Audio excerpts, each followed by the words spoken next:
The whole world knew her name and smile. But what we know about Farrah Fawcett is only a small part of who she really was. It always surprises me when people call me by that name. Farrah Fawcett's name is back in the news in 2025. Her statues were just auctioned off and brought in $500,000. Young famous people are copying her famous hair. Hair was the first thing that came into the room. It was like. Of course, salons say that calls for the Farrah flip have gone up by 40%. That's not why people are talking, though. New details about her last years are coming to light. The truth is coming out about how Hollywood really treated her. You won't believe what they did to her behind the scenes. She was more than just pretty. She was in fights that no one knew about. Farrah Fawcett was born as Mary Farrah Lenny Fawcett in Corpus Christi, Texas, on February 2, 1947. She grew up in a small, religious family as the younger of two girls. Her mum, Pauline Alice, stayed home and took care of the Choctaw roots. It was an oil rig job that her dad, Kenyon Martin Fawcett, had. The family learned to live simply because money never came easily. She went to school at St. Patrick's Roman Catholic Church. And there was a strict Catholic air about everything. She became used to it. It taught her rules. Diane, her older sister, changed her name to Donna over time. But back then, they were just two kids living on the same tight streets with the same family weight. She had a spark that didn't wait for permission even when she was a little girl. She won neighborhood art contests when she was 5 years old. She drew and sculpted like she was older, like she knew how to get into secret rooms. That urge to be creative stuck with her, and as she grew, it mixed with something else. When she got to WB. To everyone at Ray High School in Corpus Christi, she was the girl who could make art with her hands and who stood out as soon as she walked in. She won the most beautiful award every year for 4 years. Not twice, 4 times. It was unusual, and in a quiet way, it made her feel more confident. Teacher also saw that she was disciplined. People remember how steady she was when they look back, after she became famous, and say they always knew. In 1965, she got a scholarship to the University of Texas at Austin for being beautiful. She got there thinking about science. On paper, that was the plan. It was on Pearl Street that she lived in Mayfair House and joined the Delta Delta Delta sorority. She also tried to get used to college life. But things don't always go as planned in life. Lots of people kept looking at her picture. Someone said she was one of the 10 most beautiful co-eds, and a film producer saw it. It was like a light went off. People back home were shocked by the choice she made when she was 18. She quit school and moved to Los Angeles in 1967. Chasing with more hope than safety in mind. She didn't have a strong family to support her. She just felt a strong pull inside her, so she went with it. LA did not greet her with open arms. It was her first test. Casting rooms said no over and over. There wasn't much work. She took what she could. She became a girl who does shampoo. She made ads for newspapers. She was careful and lived a light life while she tried to be seen. Then, in 1969, she did something risky that quickly caused a split in opinion. She posed naked for Esquire. It was like a deep shock.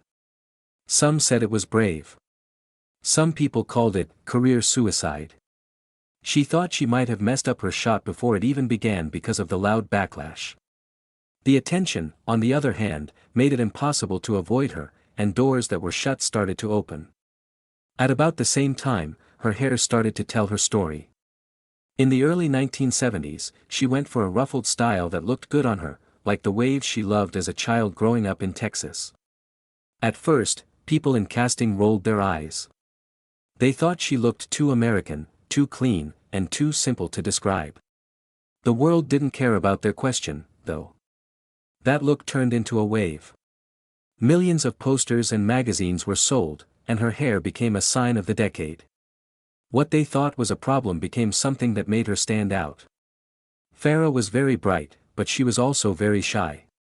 Even as her fame grew, she knew that her parents still wanted her to come home and stop chasing Hollywood dreams that they thought were dangerous and strange.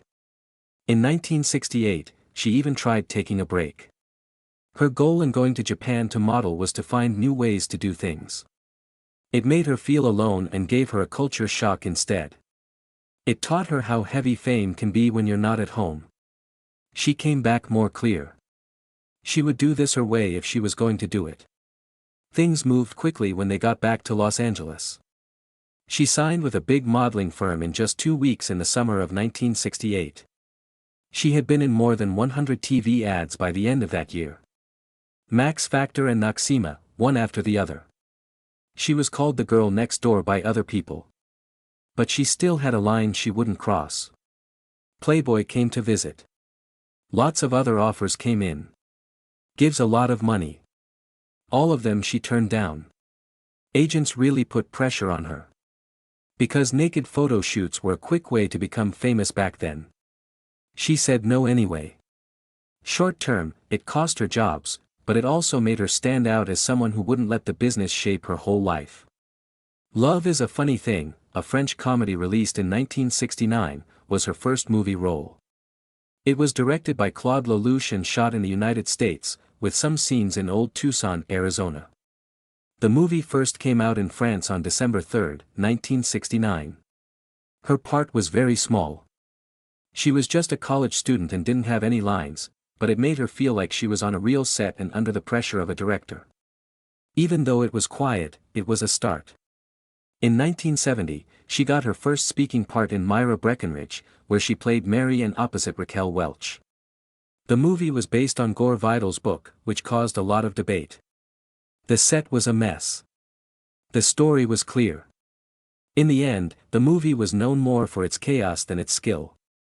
Years later, Farrah would say that it was Hollywood's sleaziest project. Lee Majors, her boyfriend at the time, made her do it, and she didn't like how it felt on her skin. The movie didn't do well, but it did raise her profile. It's possible to become famous even when the work is hard. She played guest parts on TV shows like The Flying Nun and Mayberry RFD from 1969 to 1970. The roles were small, and people liked her. But behind the camera, there was a trend that kept happening. Some lines were changed to make her look stand out more than her acting. She felt like she was squished. She had a bad feeling. That anger made her hungry in a new way. She began to want more important parts.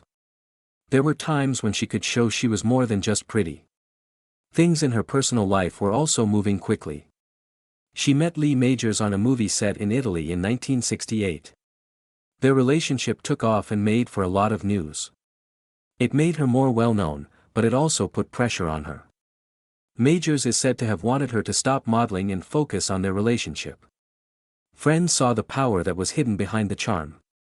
She did not fold. She worked hard.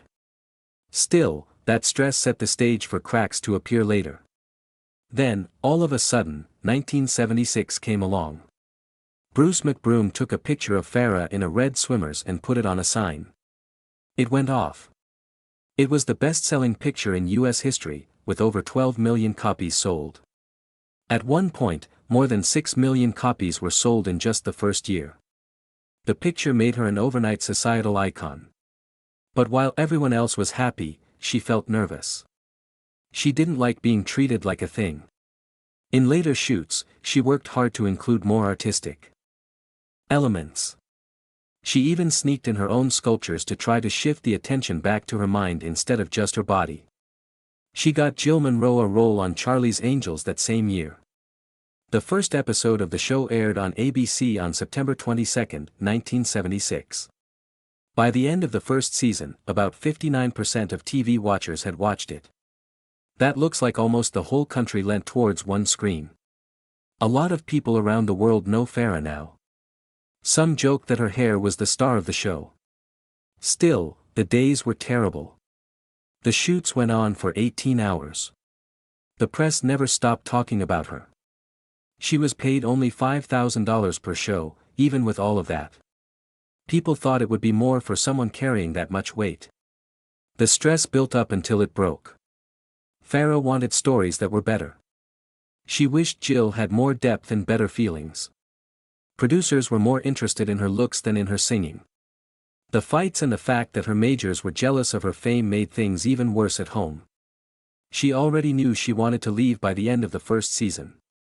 So, she quit in 1977, after only 8 shows. Hollywood was shocked by the move. A deal that could have made her about $7 million was broken by her. With a pay raise to $10,000 per show, the producers tried to stop her.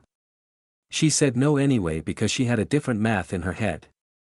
By itself, her poster brought in about $400,000 that year, which was more than her whole season pay. She wanted 10% of the income from selling things instead of the 2% she was getting. They said no. Then they sued her for $13 million and tried to get her taken off the list of people who can do business with them. The fight went on for a long time and was heard by many people. They finally came to an agreement. She came back for 6 guest spots, but the damage was already done. The business did not like people who spoke out against authority. People turned their backs on Farrah for years because she was brave. But her stand made a difference. It showed how star power could be abused, and how important it was for artists to protect their image rights. Her face was everywhere by the end of 1977. Boxes for lunch, board games, dolls, and more. A lot of money was coming in for everyone around her. Logan was played by Farrah Fawcett from 1976 to 1977, right after her big break on Charlie's Angels. But as soon as she showed up as Jessica, something didn't feel right. People were looking forward to the sparkle she had on TV, but what they saw was empty and fake. The movie looked huge with its big sets, sci-fi shine, and big stars like Michael York and Jenny Agutter moving the story along. It came out on June 23, 1976. Even though the movie made $25 million at the box office, reviews kept coming back to Farrah. They said she was the weak link. She was thrown into the part right away after leaving Angels, with little time to prepare, and it showed. She tripped in front of everyone for the first time since she became famous. Then there was someone killed her husband in 1978. It was meant to be a puzzle. It was turned into a joke instead. The movie made only $11 million, even though it cost $4 million to make. Critics made fun of it so much that someone joked, the title should have been Somebody Killed Her Career. She shared the screen with her husband Lee Majors, but the kiss scenes made people talk about their private lives. Their marriage was already in trouble, and her growing fame didn't make things better. In 1979, they were no longer together, and in 1982, the split was final. Fame can really change things, as shown by how badly the movie did and how messy things got at home. When the light changes too quickly. When she wrote Sunburn in 1979, Farrah did something risky. In Acapulco, she played a con artist and even did some dangerous water moves herself, but the movie didn't do well. It only made $6.7 million, and people were more upset about the naked scenes than interested in them. She later said she felt bad about doing them. A lot of critics said that the movie was a mess. She was nominated for a Razzie for Worst Actress. It hurt because she had tried to break away from her angel type, but every choice she made her fall deeper into roles that didn't fit her. They were with Kirk Douglas and Harvey Keitel when Saturn III came out in 1980, but the problem started a long time before the movie came out. The set was tense, and Farrah was forced to do sexual scenes that she never felt safe with. After test audiences didn't like a violent scene with Keitel, it was cut. She felt like she had to do it even back then because she was forced to. The movie only made $6.5 million, and Razzie was nominated for another award for her performances. It was a low point that showed how badly her quest to become a movie star was treating her. The Cannonball Run in 1981 changed things for a short time. The movie made a huge $100 million at the box office, but it was too painful to enjoy. Her stunt double, Heidi Von Bells, was in an accident during the shoot in June 1980. The accident was caused by a car that didn't have seatbelts or better handling. She lost all 4 of her legs. It made Farrah feel bad. She had trouble with the accident for years, and it made her want to stop playing physical parts. She felt the rush of Hollywood even in a hit. By the early 1980s, she was stuck in a trap of being a certain type. There was even a Bond girl who wanted to work with her, but she turned it down. Agents talked about how her fame was waning. She had to try out for soap shows in 1981 just to make ends meet. Her money was wiped out by bad investments. She smiled to hide how hard things were for her, but she knew she was at her lowest point. It hurt because she had been everywhere before. She had to fight just to be seen as more than a pretty face on a picture. In 1984, everything changed again. In The Burning Bed, she played Francine Hughes, a real woman who set fire to her cruel husband. It was hard to film. She trained for 2 weeks, locked herself in a closet for 30 minutes to feel scared, and sat through long trial scenes in chairs with hard backs to make herself feel like her character. The final scream was recorded in one take, and the team was stunned. People knew she wasn't just the woman from a swimmer's ad when the movie came out on October 8, 1984. She was nominated for an Emmy. It seemed like the day she turned into a real dramatic actor. Later that same year, she played a defense lawyer fighting child abuse cases in The Guardian. However, NBC had to cut some of her best scenes because they didn't follow broadcast rules. It made her angry. There were only 6 shows. Even with the cuts, people could still feel how intense she was. It showed that she always tried to go further, even when the system told her to stop. She had played the lead role in the violent Broadway play Extremities in 1983. She played a woman who fights back against the person who hurt her. She got real bruises every night when she left the stage after the fights. People in the crowd sometimes thought they needed to step in, so security guards stood near the stage. She had to go to treatment after the shows to work through her feelings. But the part changed everything. Critics saw how brave she was. People could tell she was serious. For good, it was the moment she broke her old habit. She went back to the same story in 1986 for the movie version of Extremities. James Russo played the person who hit and slapped her, and the parts where they did that were real. She made up most of her lines after the original director was fired. About 70% of the dialogue didn't come from the writing but from her gut. The movie made $10 million and also put her in the running for a Golden Globe. It made people talk about abuse against women. But it also showed that she had the strength to carry something dark and heavy. Small things she gave up in 1989 pushed her even more. In 1983, she played Diane Downs, a mother who killed her own children. Farrah looked at trial records and news footage to prepare for a performance that was so scary that it got her another Emmy nomination. People had different opinions on whether or not she should play real murderers, but no one questioned her skill. In the beginning, people called her wooden, but she showed how far she had come. She was now the one carrying whole movies on her back. In 1991, she joined Ryan O'Neal in public, but things broke down behind the scenes. Alcoholism by O'Neal led to delays and rewrites. There were only 17 shows. When Farrah couldn't act, he would often hold scenes together by making things up on the spot. Even though the show ended after 1 season, everyone who saw her worked hard. Even when everything else fell, she kept going. Pearl Cairo then showed up. In 1992, she played a widow who fled from country to country in search of her late husband's hidden wealth. It cost $15 million to make the movie, but it only made $7.7 million and lost $9 million. Some reviewers said the story and her accent were to blame. It hurt a lot to fail. While she wasn't acting, she spent all of her time creating, which was something she had loved for years. In 1997, she shocked the art world with a one-woman show of 19 bronze statues of naked men. Some pieces were worth $300,000 and had marks on them like Farrah 7/9. There were disagreements about the work. Some people said her detail was like Rodin's. Others thought it was just a hobby for famous people. People still bought them, though, and she kept going like she was set on being taken seriously in a new world. For the same year, she worked with Robert Duvall in the movie The Apostle, which was shot in rural Louisiana. He liked making up scenes on the spot, while she liked planning them ahead of time. It made things tense. The reshoots took a long time. She even had money problems because she had put money into the movie herself. The movie did get praise for being true to life, though. It also showed how risky she was ready to be for important jobs. In 1998, she played Robin Jones on Ally McBeal for a short time. Her scenes were smart and funny, and fans liked how she made fun of her angel's past. She didn't decide to stay for the whole season. She instead went after bigger parts, like the one in Hollywood Wives in 2003. She wanted a lot of things, too much comfort.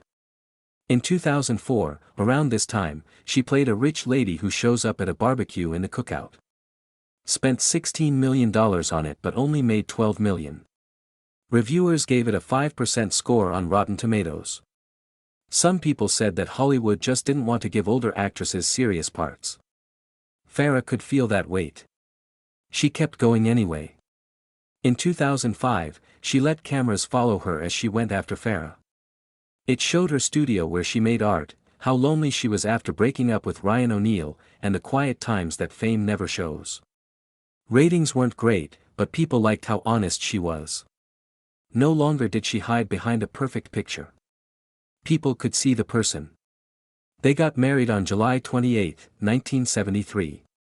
Farrah Fawcett married Lee Majors. Inside the Hotel Bel Air, it looked like a dream was coming true. There were lots of bright colors, music, and traditions at the wedding because she loved Indian culture. It was almost like it wasn't real.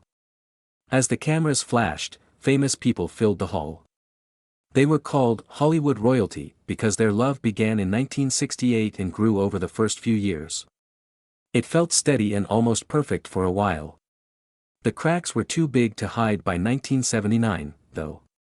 It was hard for Lee to deal with his fame as the $6 million man and Farrah's rise on Charlie's Angels. He became more and more angry. He wanted dinner to start on time. He kept her outside of their house more than once. Their jobs kept them apart, and their fights made them move even farther apart. They were no longer married in 1982. Fans couldn't believe it. Because they used to look like the kind of couple that would last forever. When Farrah fell in love with Ryan O'Neal in 1979, she stepped into a new storm. Their love was strong at first, then weak, and then strong again for almost 30 years. They had a strong bond, but they fought a lot. When their son Redmond was born in 1985, they got back together. Still, Ryan's reputation for getting lost never went away. It hurt Farrah the most when it finally hit her. On February 14, 1997, she went to Ryan's home in Malibu as a surprise and found him with a young actor named Leslie Stevenson. Ryan got scared so quickly that he put both legs through one hole in his pants while Leslie hid under the covers. For a moment, Farrah stood still. He left the room after asking Leslie her name. She later said that she was sad but not shocked. Their relationship never got better. In the same year, Farrah decided she would not keep quiet when she found out she had not been paid enough for her Emmy-nominated role in Small Sacrifices. In 1997, she went to court and showed that her own production company owed her more. She got $1.5 million. That wasn't a big deal in Hollywood because stars rarely sue their own bosses over residuals. She had people move away from her, some in silence and some in public, but she won respect for standing up for herself. Everyone could see that she would always pick justice over comfort. In 1997, producer-director James Orr attacked her during a fight, which showed how strong she was once more. It was said that he hit her head on the ground. Her body was hurt. He was caught and found guilty. When Farrah stood in court, she showed how easy it was for powerful men to hurt women. There was talk all over the country about how women are treated in the show business after the case. Then there was Greg Lott, a quiet man in her life who was kept secret from everyone for decades.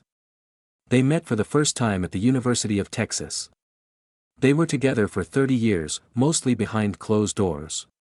They got back together in 1998, and while she was having trouble with Ryan, he became her mental support. People didn't know how bad it was until after she died. He was given $100,000 by her will, which proved everything he had said. Fans were shocked because they had always thought of her as beautiful. The truth made her heart feel softer and more private. During the 1980s and 1990s, rumors about her drug use kept shaking her personal life. People whispered, mostly because Ryan has a past of drug abuse. In 1982, Farrah went to rehab in secret and dealt with her problems in a quiet way.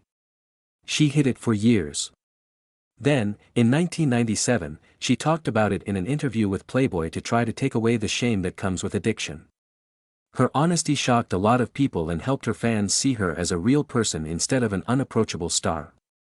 When she was 59 years old and diagnosed with stage 0 anal cancer in September 2006, her life changed again. It was said that the tumor was about the size of a cherry. She began chemotherapy and radiation at UCLA. She turned down a colostomy because she wanted to keep her quality of life. Doctors told her she didn't have cancer on her 60th birthday, February 2, 2007. She was happy, but she was careful. She didn't want everyone to know yet. Then, very quickly in May 2007, the cancer came back and spread to her liver. Not only did her doctors not expect the return to happen so quickly, but it did. She then chose to show her pain in a way that could be seen. As she went through treatment, she asked her friend Alana Stewart to record everything. Alana was hesitant at first, but Farrah pushed her to be honest. In 2009, the video was turned into Farrah's story, which was seen by nearly 9 million people on NBC. The documentary showed her trips to the hospital, her hair loss, her sleepless nights, and the real things that many people try to hide. She didn't want people to see the polished version of the truth that most people see. Still, looking for hope, Farrah went to Germany in 2007 to try out new treatments at the University Clinic in Frankfurt. Some people said she got stem cell treatment, which is against the law in the US. No one was sure of all the facts, but the treatments were painful and caused a lot of debate. Language hurdles, criticism from American doctors, and long days full of doubt were some of the things she had to deal with. She was brave to look beyond the usual choices, though, and many of her patients admired that. In her last few months, she carried more than sickness. Wrote in her 2025 autobiography that Farrah wanted to spend her last days near the ocean at Cher's home in Malibu. Cher said Ryan told her she couldn't have the sea and that Farrah could stay at his place instead. It made the last part of her story more complex. Even though Ryan and Alana were with her until the end, Cher's news made people think how much Farrah had to go through even in her last moments. In her 2007 will, she gave $4.5 million to Redmond but not to Ryan at first. In the end, he got $25,000 for his art, but her son and father got most of her fortune. She also gave the Farrah Fawcett Foundation $3.3 million. Which became her most important gift. The foundation raised more than $10 million by 2025 and gave money to more than 100 studies around the world, making it a strong force in cancer research. She kept taking part until she couldn't speak anymore. People's ideas about celebrity giving changed when she pushed for cheap medical care and new kinds of study. She passed away on June 25, 2009. At 9:28 a.m. at Santa Monica's St. John's Health Center. Ryan and Alana were next to her. At the Cathedral of Our Lady of the Angels on June 30, she was laid to rest. She was laid to rest next to Rodney Dangerfield at Westwood Village Memorial Park. There were friends from her time on Charlie's Angels there to honor her. Fans grieved her not only because she was beautiful, but also because she was brave enough to show the world how much she hurt. By 2025, she had left a lasting mark. She raised a lot of money for her charity at a Tex-Mex Fiesta Gala with stars like Martina McBride. In the same year, her famous ruffled haircut came back. After Cher's memoir brought her style back to the public's attention, salons saw a 40% rise in calls for the Farrah flip.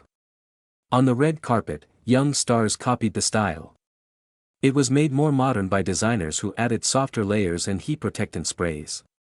The Charlie's Angels movies even used her old plan as a guide. She was used as an example of a strong, independent, and connected female star in the 2019 reboots. Cher told everyone in 2025 that Farrah had thought of a new start before she died.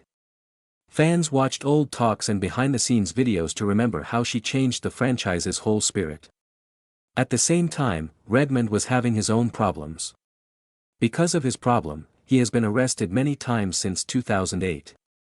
In order to protect him, Farrah will put his $4.5 million in a trust that only gave him interest for medical bills. Still, his problems became a part of her history as well. Something to tell us that peace isn't guaranteed by deep love or money. Picture of Farrah and Ryan's gravesite together went viral in November 2025. At Westwood, they rest next to each other, and people keep coming to see them and leaving notes and flowers. At the same time, Farrah's sculptures went up in value at sale and sold for up to $500,000. This shocked people who didn't know how skilled she was with her hands. When Cher's autobiography came out on November 19, 2025, it brought her story even more attention. The book told again the story of when Ryan turned down Farrah's last wish to be by the ocean. Online, people fought, shared videos and old pictures, and found new ways to keep her name alive. She lived a life that showed how love, pain, fame, and bravery can all be linked.